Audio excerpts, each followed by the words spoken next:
Krka je tokrat doma pričakala nogometaše Kopra, ki so v zgornjem delu lestvice. Po 5 tekmah brez poraza so v prejšnjem krogu vendarle izgubili v Velenju.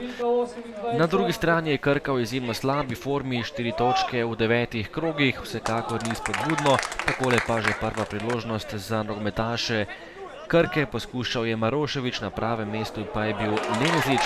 Tole pa je že prva akcija tudi za Kanarčke, zadev je Denis Halilović, podal je Galešič, izvedel prosti strel. V 3. minuti pa so Koprčani že vodili, najvišji je bil Halilović in popeljal goste do prednosti. Še ena koprska priložnost, oddaleč je meril Črnigoj, branil Bradović, potem pa še enkrat do konca prvega polčasa nevaren Goran Galešič, streljal je svojo slabšo nogo in zgrešil vrata.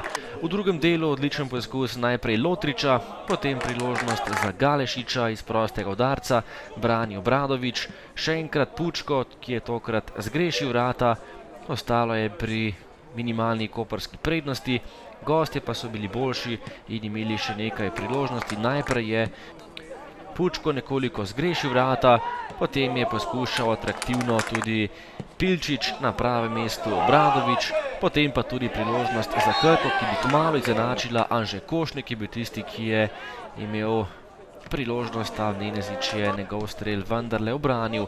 Koprčani so zapretili še prek Pilčiča, na koncu pa tudi Maroševič, brez težav za Neneziča, ki je svojo mrežo ohranil nedotaknjeno. Kanarčki so zabeležili še eno zmago in še naprej beležijo dobre izide v prvi slovenski ligi.